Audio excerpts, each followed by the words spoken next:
Llegué con muchas expectativas, con muchos anhelos, con mucha curiosidad, con muchas ganas de aprender, de conocer también a mis compañeros, a mis compañeras, sus experiencias, sus trabajos y sobre todo al País Vasco, su recorrido, sus interrogantes, sus preocupaciones, cuáles son sus visiones también a futuro. Y hoy en verdad que me voy llena, me voy repleta de un montón de aprendizajes, experiencias y nuevas redes, nuevos abrazos, nuevos vínculos que hemos formado con los compañeros y compañeras, pensando juntos y juntas nuestras realidades, que aunque son adversas y aunque estemos todos atravesando por diferentes crisis en nuestros lugares, sí que este encuentro que propicia Garabide, que propicia este Aditu, nos hace ir más comprometidos, en mi caso más comprometida,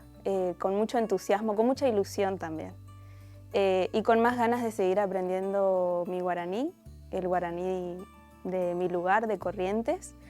Me considero una nueva hablante y también me considero una nueva activista de la lengua. Así que voy por eso y voy con muchas ganas de trabajar en equipo y de trabajar con los diferentes agentes de revitalización lingüística que existen hoy en Corrientes y todo lo que tenemos por delante.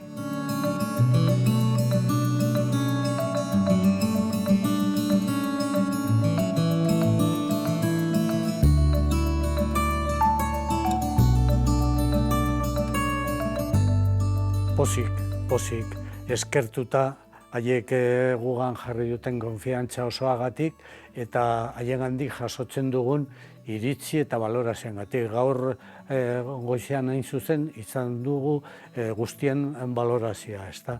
Eta beti daude ez hobetu beharreko puntu batzuk eta ekarpen horiek baliotsuak dira hurrengo urtetan hobekuntza batzuk aplikatzeko, baina gehien bat satisfazioa hasiera batean zeuzkaten espektatiba gaindituta eta ikusitakoarekin harridura.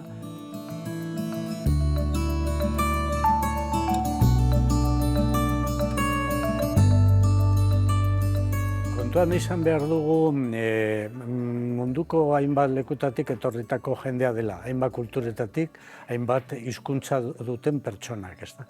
Eta horrek euskararen bueltan gabiltzonantzat beste ikuspegi zabalago bat ematen digu. Euskaldunak, euskaltzaleak ez gara munduan beraien hizkuntzaren alde borroka batean urteak eman duten pertsonak, ezta.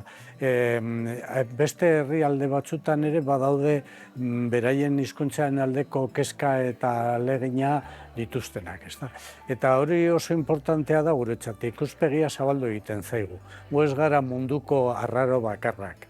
Gu gara egoera gutxituan dauden batzuk, baina beste hainbat ere badaude.